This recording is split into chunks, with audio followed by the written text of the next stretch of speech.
Bom, pessoal, uma outra informação importante aqui também é o tempo de meia-vida. Provavelmente vocês já viram essa informação em Química Geral 1, na parte de Química Nuclear, né? Que é o decaimento, mas enfim, vamos dar uma revisãozinha. Meia-vida é o tempo que a concentração de um reagente leva, o tempo que o sujeito leva para diminuir pela metade do seu valor inicial, tá? O que é isso? Pega aqui um reagente. Ele tem uma concentração inicial no tempo zero de 150, aqui no caso, nós estamos falando de gás, né? 150 torr.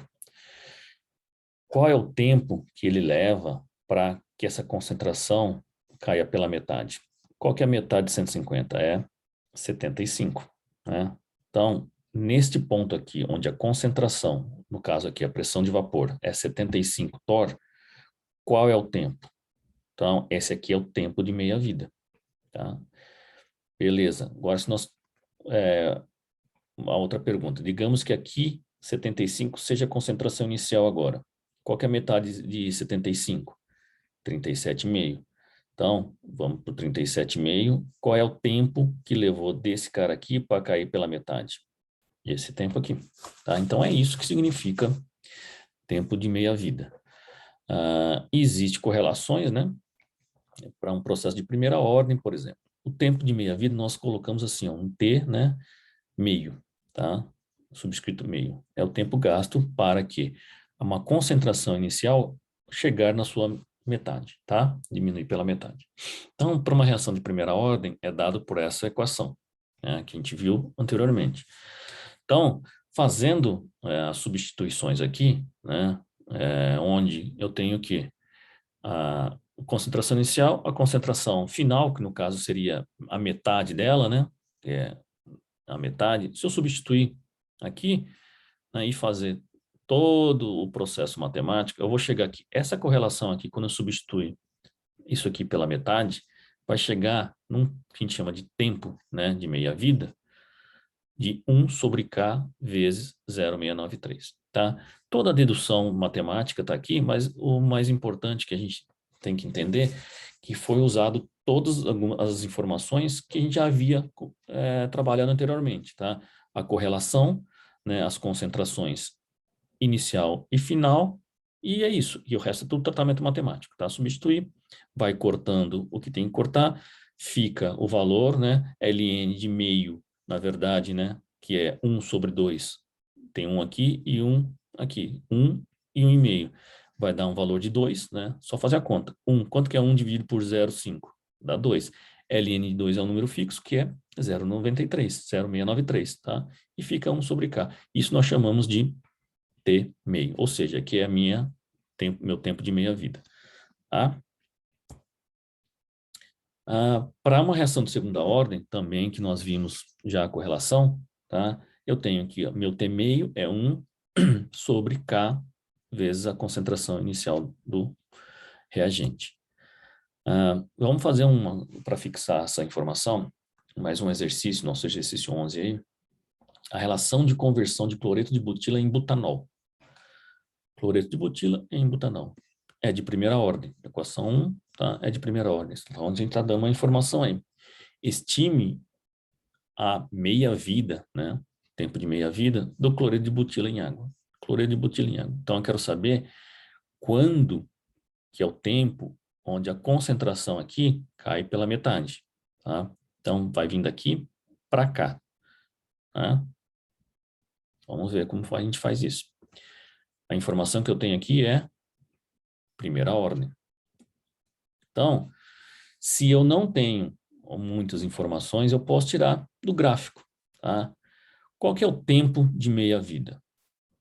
É o tempo que a concentração inicial leva para chegar à sua metade, tá? Então, eu tenho 0,1, 0,05. Esse é meu T meio, tá? Então, o que eu tenho aqui? Nesse ponto aqui, a concentração cai pela metade, sigo ele até encontrar a curva e desço. Aqui é 350 segundos. Ou seja, essa reação aqui, depois que começou, depois de 365 segundos, a concentração desse cara aqui, nesse gráfico, né, a concentração inicial de 0,1 caiu para 0,050, tá? Então, isso é o meu T-meio. E esse valor é tirado no gráfico, tá? Então, são exemplos gráficos que a gente pode fazer nossas contas, tá? Outro exemplo, 12. Reação, né? Mesma reação. Estime agora a constante de velocidade. Tá? Como é que eu faço isso? Pego a nossa correlação, né? O que é a constante de velocidade? Isso aqui. Agora eu já tenho o meu T-meio, né? Que eu calculei do gráfico. Faço a conta. Isolo K para cá, põe 350 para cá, vai dar um K de 2,0 vezes 10 a menos 3 segundos. Que esse K vai ser para todo o percurso da reação, porque é uma constante, né? Bom, teoria das colisões. A gente tem já dando pinceladas dessas informações de teoria das colisões, né, ao longo do nosso curso. Nós vimos isso aí um pouco nos gases, né, em termodinâmica e agora de novo na cinética. Por quê? Como a gente trabalha na cinética, está falando sobre velocidade, né? Velocidade de quê? Do consumo de reagentes e do surgimento de produtos. Isso só vai acontecer quando os reagentes, né, colidirem entre si para formar os produtos. Se eu tenho aqui dois reagentes, o reagente verde e o reagente laranja aqui, né, ele só vai gerar os produtos se houver uma colisão com uma energia maior que a energia mínima necessária, tá? Se a energia cinética aqui de colisão dos meus produtos for menor que a energia mínima, não vai haver reação, vai colidir de uma forma elástica, né? E vai continuar sendo reagentes, não vai virar produtos, tá? Então, essa teoria das colisões a gente já vem conversando há bastante tempo. Então, aqui nós estamos mais uma informação, né? Que essa colisão tem que possuir uma energia maior que a mínima necessária, tá? Então, como que isso acontece? Né? Existe uma colisão própria para que isso aconteça, né? Se eu tiver aqui uma reação entre o HI e um cloro, né? No caso aqui, provavelmente é um cloreto. Essa reação só vai acontecer se esse sujeito aqui colidir com esse cara aqui, né? De uma forma nesse ângulo aqui, ó. A gente chama de ângulo de Cone do sucesso de reação. Nesse ângulo aqui, se esse cloro chocar, né, colidir com isso aqui, com esse hidrogênio, a reação vai ocorrer. Se ele não colidir nesse ângulo aqui, ó, de Cone, que vai colidir com o meu hidrogênio, colidir em qualquer outro ponto aqui, a reação não vai ocorrer, tá? Então, essa é a teoria da colisão. Então, dá para calcular, enfim, esse ângulo de Cone, mas isso é mais à frente. Então, o que eu quero mostrar para vocês é que a teoria da colisão para a cinética é importante, porque se não tiver energia e um ângulo de Cone apropriado, a reação não vai ocorrer, tá? Então, aí está um exemplo, tá? Cl e NoCl, para gerar NO e Cl2. Então aqui meu Cl antes da colisão. Então, esse aqui é o meu Cl e esse aqui é o meu NoCl, NoCl, tá? Então, antes da colisão, colidiu. Colidiu quem? O cloro com outro cloro, né? Esse cloro com esse cloro aqui, com energia e ângulo correto, né? Formou o Cl2 e o meu NO. Tá? Se o meu cloro colidir com outra parte da molécula ou com um ângulo não específico, né? Não vai acontecer nada, tá? Não vai acontecer nada, vai chocar e vai voltar aos meus reagentes. Então, pessoal, colocar dois sujeitos lá no meio reacional e para eles reagirem, tem muita coisa envolvida, né? Então, e tem a ver com a nossa velocidade, nossa cinética, tá? Uma outra informação importante é a energia de ativação. Lembra lá no iniciozinho que nós falamos lá em termodinâmica que a reação, mesmo espontânea, a gente fornece um pouquinho de um pouco de valor de energia para ela, né, para começar. Então é isso que a gente vai ver um pouco agora, tá? Então, segundo Arrhenius, né, que desenvolveu toda essa teoria de energia de ativação, as moléculas devem possuir uma quantidade mínima de energia para que elas reajam. Então, elas têm que possuir uma energia já, tá? Para que a reação possa ocorrer. Para que formem produtos, as ligações devem ser quebradas nos reagentes. Lembra dessa história também lá em termodinâmica, né? Que tinha que separar primeiro a ligação dos reagentes, tá? E quebrar essa energia quebrar essa ligação requer energia, né?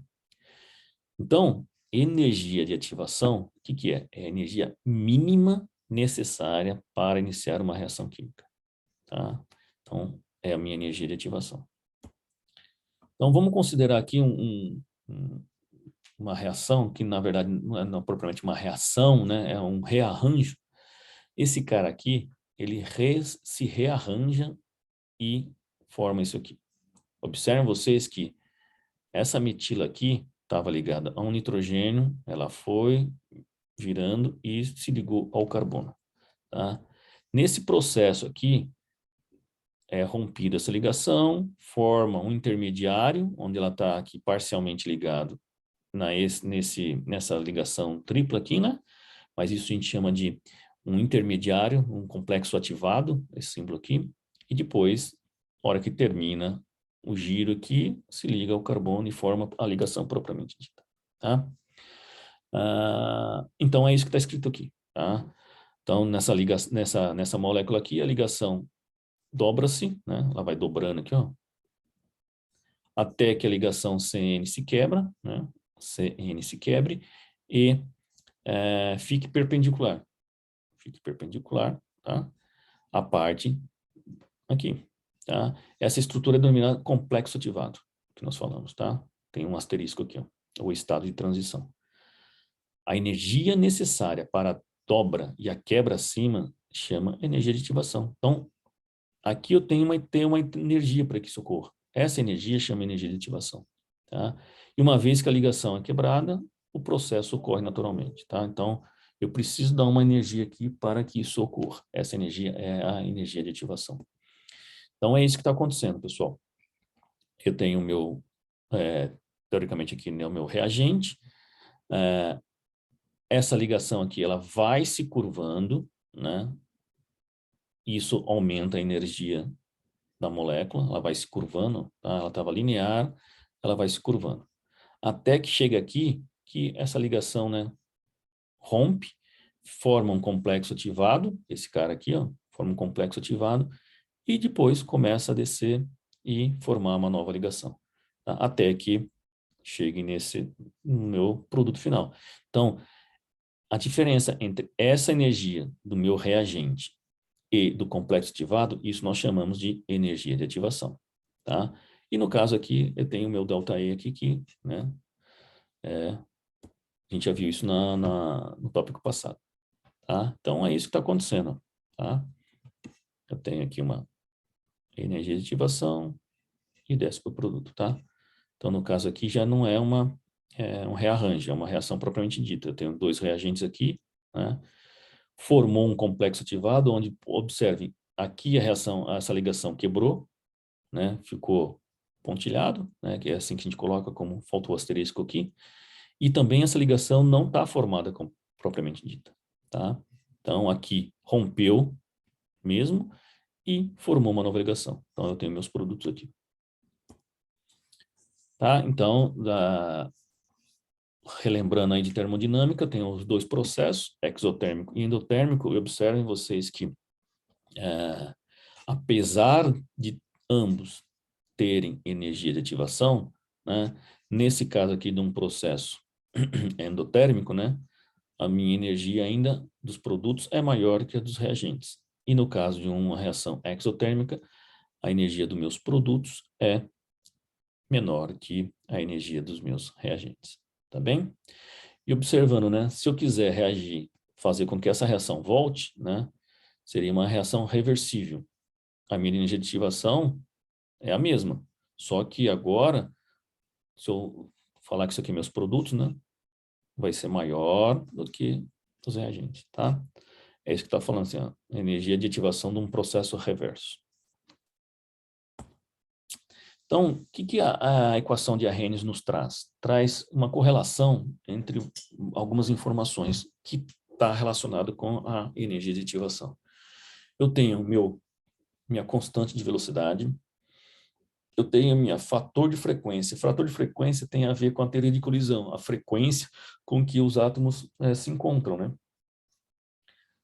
O E, né, que é o logaritmo natural, e elevado a quê? Energia de ativação, R, constante dos gases, e temperatura em Kelvin. Por que R, pessoal? Porque essas reações nós estamos falando que estão ocorrendo em fase gasosa. Tá? Então, se estão ocorrendo em fase gasosa, eu posso usar a correlação aqui do meu R, né, a constante dos gases ideais. Então, observem vocês que eu posso ter várias informações aqui e calcular minha energia de ativação. Calculando a minha energia de ativação, eu sei o quanto de energia que eu tenho que dar para o meu sistema para que a reação ocorra, né? Então, é isso que está formando a energia, a Arrhenius. Enfim, eu pego a minha equação de Arrhenius e posso trabalhar ela matematicamente, né? Tiro ln dos dois lugares, ponho ln aqui, ln aqui, tá? Então, fazendo isso é tudo matemática, né? Não é química aqui, eu vou ter que, transformando essa correlação nessa correlação só através de tratamento matemático, eu vou observar que isso aqui, na verdade, é uma equação de reta, né? Uma equação de uma reta, onde eu tenho um y, um b, mais um m e um x. Isso aqui é uma equação de uma reta, né? Vocês viram isso e vão ver muito em cálculo. Tá? E eu coloquei um mais aqui, mais com menos dá menos. Tá? Então, eu posso determinar a energia de ativação como? Através de uma reta. Tá? Eu faço um gráfico de ln de x, né? Perdão, ln de k, vezes 1 sobre t, né? E meço o coeficiente angular. O coeficiente angular da reta é esse cara aqui, ó. O coeficiente angular da reta. Tá? Vamos fazer isso. Vamos pegar um exemplo aqui, o nosso exercício número 13. Considere a reação de decomposição do NO2 em NO e O2. Energia e determinar a energia de ativação. Então, está dando a informação aí. Eu tenho uma reação e tenho uma tabela. Tá? Então, o que nós temos que fazer? Nós temos que fazer aqui um gráfico de ln de K sobre 1T. O que nós temos aqui? Nós temos o K e nós temos o T. Tá? Eu tenho que fazer a conta de ln de K e de 1 sobre T. Eu tenho que fazer primeiro os dados que eu não tenho. Então, eu vou construir uma tabela, né, onde eu tenha duas novas colunas. Uma ln de K e uma ln de T. Então, eu vou lá e construo. Faço o valor de ln de K. Tá? Aqui. Agora eu tenho que fazer mais uma coluna com 1 sobre T. Tá? Tá aqui. Tá? Então, eu vou usar essa coluna e essa coluna para fazer meu gráfico.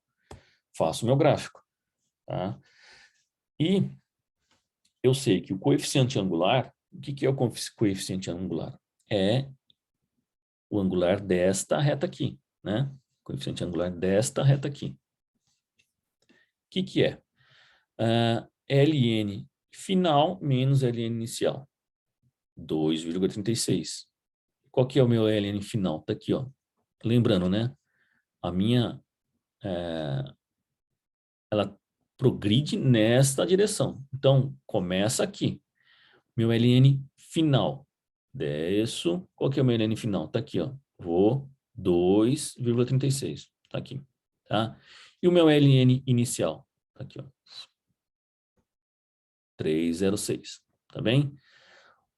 Variação, fazendo a conta, né? Dá menos 0,7. Faço a mesma coisa para o T. Né? Final menos inicial. Se vocês forem fazer a conta, vai dar esse valor aqui. tá? Que está aqui, ó, tá? Fazendo a conta, nós temos que nosso coeficiente angular de menos 1,4 vezes 10 a quarta Kelvin, tá? O que é isso? Coeficiente angular é igual a isso aqui, né? Então, eu tenho que meu coeficiente angular que nós tiramos do gráfico está aqui, que é igual a isso aqui. Esse valor de R a gente sabe qual que é, né? Vou escolher o R, né? Lembra da aula de gases? Eu vou escolher o R que tem as mesmas unidades. No caso aqui, Kelvin. Escolho o meu R e eu tenho uma energia de ativação, né? Então, a minha energia de ativação vai ser K vezes o R. K vezes o R, tá? Como a minha correlação lá deu negativa, menos com menos dá mais, eu vou ter a minha energia de ativação. Ou seja, a minha energia de ativação para aquele exemplo lá é 1,2 vezes 10 a 12 elevado ao quadrado, né? Kilojoule por mol. Tá bem? Mecanismo de reação. Lembra no início que eu falei que normalmente a gente coloca a reação química, né, como sendo uma reação global, né? Eu tenho aqui os meus reagentes, tenho o meu produto de uma forma direta, mas não significa que essa reação ela é diretamente assim, né? Que ela ocorre de uma forma direta. Pode ser que ela ocorra em várias etapas. Por exemplo, neste caso aqui, eu tenho que duas moléculas de NO2, né, acaba se chocando para gerar essa N2O4. Depois, essa molécula de N2O4, que está aqui, choca, né, colide com CO2 para gerar NO, CO2 e NO2. Tá? Então, se no final, o que acontece aqui? Eu corto esse cara com esse cara, né, um NO2 com NO2, vai sobrar quem? Exatamente o que eu tenho na minha reação. Só que esses dois mecanismos aqui, esses dois intermediários, um ocorre de uma forma lenta e outra muito rápida. E aqui está a minha reação global. Para estudo de cinética, o que mais importa é a fase lenta, né, que a gente consegue determinar a velocidade aqui. Então, essa fase aqui é a mais importante, porque ela vai determinar realmente a velocidade da reação. Não que essa aqui não participe, sim, mas normalmente é muito rápida que não interfere na velocidade geral global da reação. Bom, pessoal, um dos fatores que a gente viu que afeta a velocidade da reação é um catalisador. O que é um catalisador? É um produto que faz com que a velocidade de reação varie. Varie o quê? Se torne mais rápida, né? Então, a gente tem milhares de exemplos de catalisadores aí. E, industrialmente falando, né?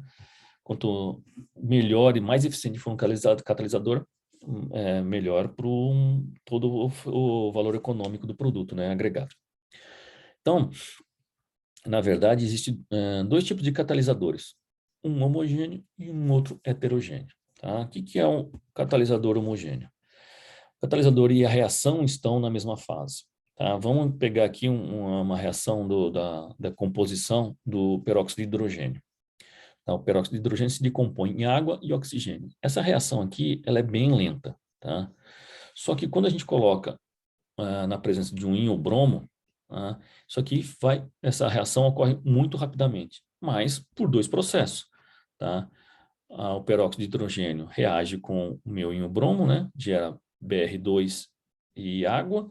O Br2 reage com outra molécula de peróxido de hidrogênio, gerando 2Br íon, né? 2H+, e oxigênio. Então, eu tenho aqui os produtos, né? Tá aqui, ó. E os reagentes.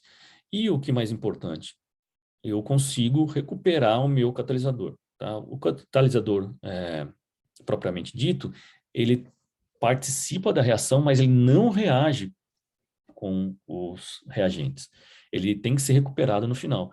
Tá? Isso é o conceito clássico de um catalisador. Tá? Então, ele tem que ser recuperado no final da reação. Então, o que acontece aqui para aquela reação que a gente viu lá? Então, a linha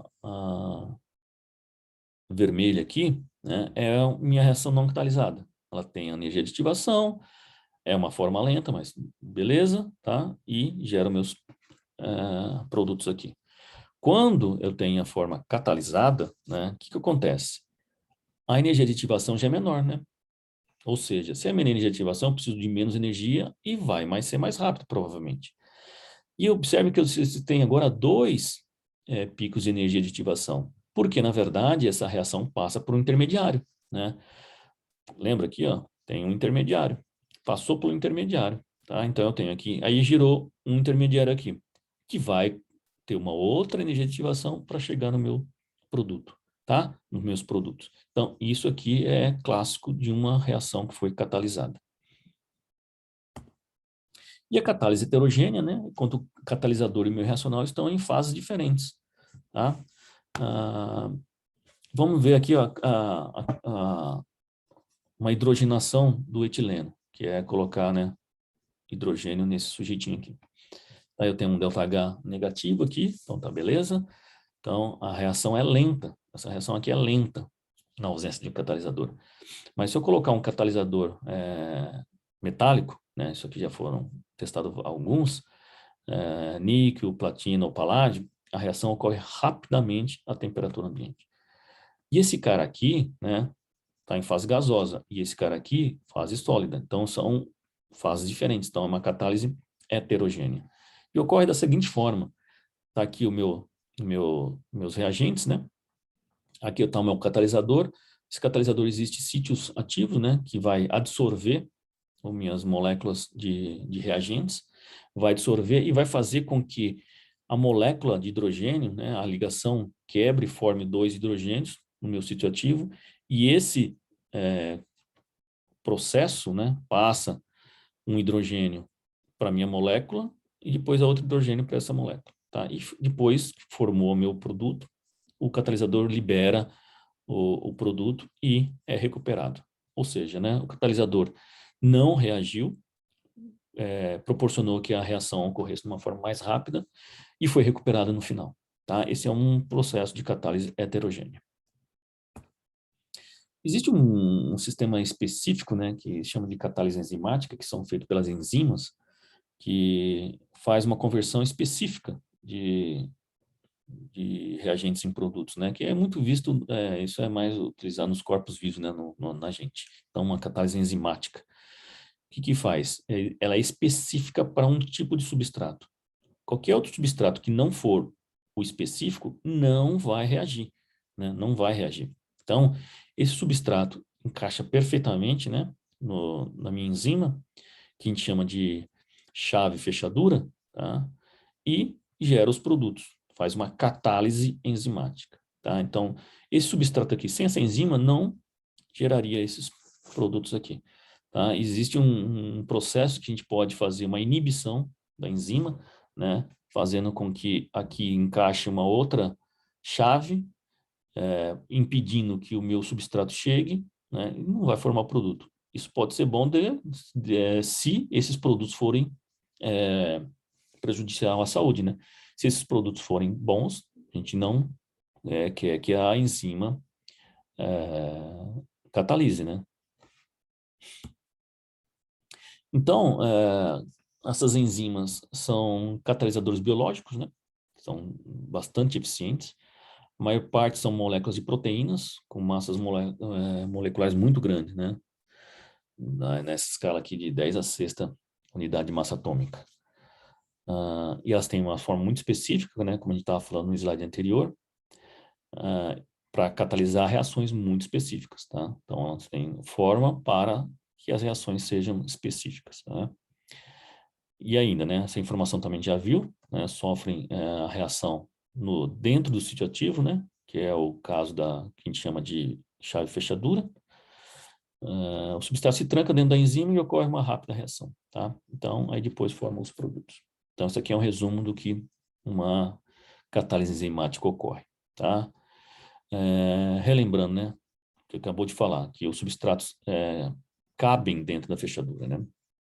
Então, é o processo chave-fechadura.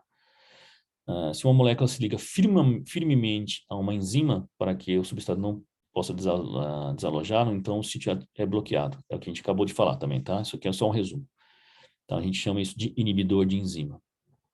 Aí é um processo muito rápido, tá? Por isso que a gente tem interesse nisso, porque, né, a cinética desse processo enzimático é muito rápido, tá? Bom, pessoal, então com isso nós encerramos aqui cinética, tá? Encerramos cinética aqui, tá bem?